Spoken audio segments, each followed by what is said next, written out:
You know what's interesting? I've met people who could solve complex equations in their head, people who run entire companies, people who read 50 books a year, and yet they're drowning in credit card debt they can't explain. It's not stupidity. It's something else entirely. And if you've ever made a financial decision that you knew intellectually was wrong, but you did it anyway, this is going to make a lot of sense. Because the truth is, intelligence has almost nothing to do with how we actually handle money. And that's not your fault. It's just how we're wired. Here's the thing most people get wrong about financial mistakes. We assume they happen because of ignorance. Like if you just learned more, read more articles, took more courses, you'd suddenly stop overspending, or start investing, or build that emergency fund you've been putting off for 3 years. But that's not how it works. I mean, think about it. How many times have you known exactly what you should do with money, and then watched yourself do the opposite? You know you shouldn't buy that thing. You know you should save more. You know eating out every day adds up. But somehow, in the moment, none of that knowledge matters. That's because our brains weren't designed to make good financial decisions. They were designed to keep us alive in a world that no longer exists.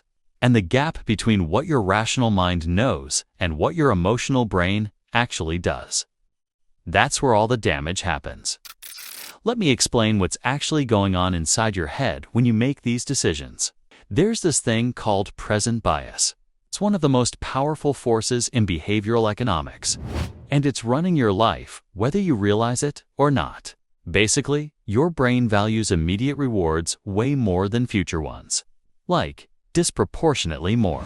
So when you're standing in a store, tired from work, and you see something that would make you feel better right now, your brain isn't calculating the long-term cost. It's not thinking about your savings goals or your retirement account. It's thinking, I feel bad now. This will make me feel good now. That's the entire equation, and the future version of you. The one who has to deal with the credit card bill.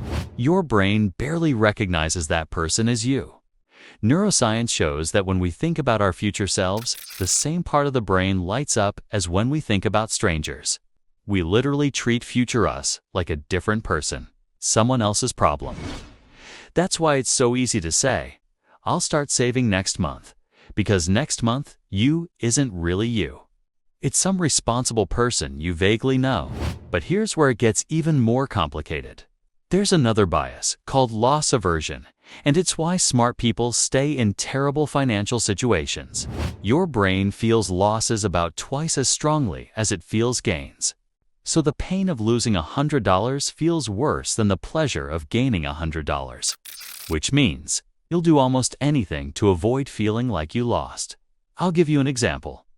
Let's say you bought a gym membership for $60 a month. You've gone twice in 6 months. You know you're not going. You know it's a waste of money. But canceling it feels like admitting defeat. It feels like losing. So you keep paying month after month because the emotional pain of accepting that loss is worse than the financial pain of the ongoing waste. Or think about investments. People hold on to losing stocks way longer than they should because selling would mean admitting they made a mistake, they made a loss. And your brain will do incredible mental gymnastics to avoid that feeling. It'll tell you stories. It's going to come back. I just need to wait a little longer. This is a temporary dip. Meanwhile, the money keeps disappearing. And then there's something called the sunk cost fallacy, which is related but slightly different. This is when you keep investing in something because you've already invested so much. Like staying in a career you hate because you already spent 4 years getting the degree. Or keeping a car you can't afford because you already made 12 payments. Your rational brain knows that the money you already spent is gone. It shouldn't affect your decision about what to do next. But your emotional brain can't let go. It feels like all that previous investment has to mean something. So you throw good money after bad, trying to make the past make sense. I see this all the time with people and their spending habits. Someone buys an expensive piece of exercise equipment, doesn't use it, but now they feel obligated to use it because they spent so much money on it. So instead of selling it and recouping some of the cost, they let it sit there. An expensive reminder of a decision they regret, and the guilt just compounds. Here's another one that gets people. The anchoring effect. This is when the first number you see completely warps your perception of value. Retailers know this. That's why they show you the original price crossed out next to the sale price.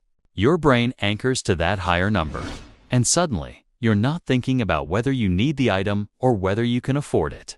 You're thinking about the deal you're getting. You're saving money, right? Except you're not saving money. You're spending money you weren't planning to spend, but it doesn't feel that way because your brain is comparing it to the anchored price. Or think about salary negotiations.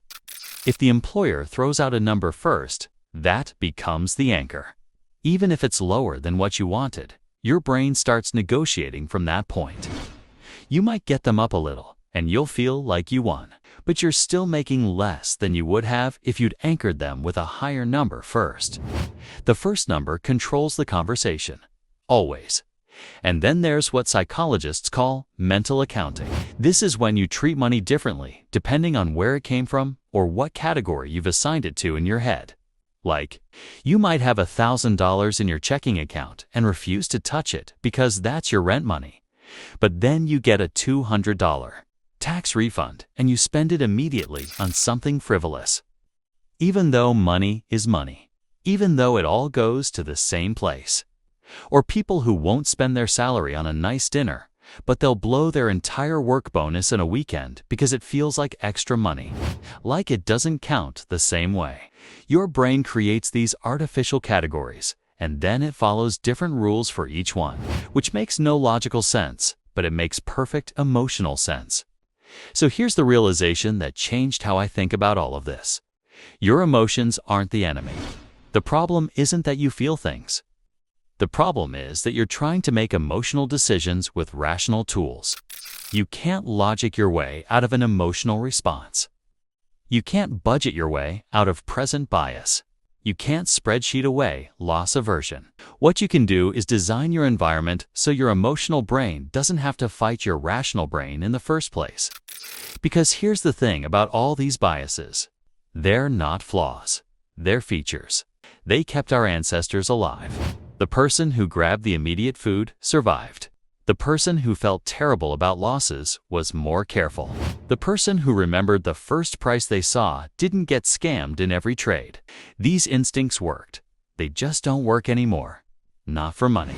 Not in a world of credit cards and compound interest and retirement accounts and subscription services. So instead of fighting your brain, you work with it. Let me show you what this actually looks like. For present bias, you automate. You don't rely on future you to make the right choice. You make the choice once, right now, and then you remove the decision entirely. Set up automatic transfers to savings, automatic retirement contributions, automatic bill payments. Your present bias brain never gets the chance to choose the immediate reward because the choice is already made. For loss aversion, you reframe. Instead of thinking about what you're losing, think about what you're gaining. Canceling that gym membership isn't losing money you already spent. It's gaining $60 a month back. Selling that losing stock isn't admitting defeat. It's freeing up money to invest in something that actually works. The story you tell yourself about the decision matters more than the decision itself. For the sunk cost fallacy, you practice letting go. And this is hard. I'm not going to pretend it isn't. But you have to get comfortable with the idea that past decisions are done. They're over. The only question that matters is, what's the best decision from here? Not what makes the past make sense. What actually serves you going forward? For anchoring, you do your research before you see any prices. If you're buying a car, you figure out what you're willing to pay before you walk into the dealership. If you're negotiating salary, you anchor them first with your number, based on market research before they can anchor you. Control the anchor or it controls you. And for mental accounting, you consolidate. Look at all your money as one pool. Doesn't matter if it came from your paycheck or a gift or a tax refund. It's all your money. It all has the same power. It all deserves the same level of thoughtfulness. Look, here's what I want you to take from this. You're not bad with money because you're stupid or weak or undisciplined. You're human. Your brain is doing exactly what it was designed to do. It's trying to protect you, trying to make you feel good, trying to avoid pain. The problem is, the world changed faster than our brains did. And now we're walking around with Stone Age emotional systems, trying to navigate modern financial complexity. But once you see these patterns, once you understand what's actually happening in your head when you make these decisions, you can design around them. You can build systems that work with your psychology instead of against it. You don't need to become a different person. You just need to stop expecting your emotions to behave like logic, because they won't. They never will. And that's okay. Progress isn't about making perfect decisions every time. It's about making slightly better decisions more often. It's about catching yourself in the moment and asking, is this present bias talking? Is this loss aversion? Is this anchoring? And sometimes, even when you know what's happening, you'll still make the emotional choice. And that's okay too. Because awareness is the first step. And every time you pause, every time you question, every time you choose to set up one small system that removes one small decision, you're getting better. Not perfect, better. And better is all you need.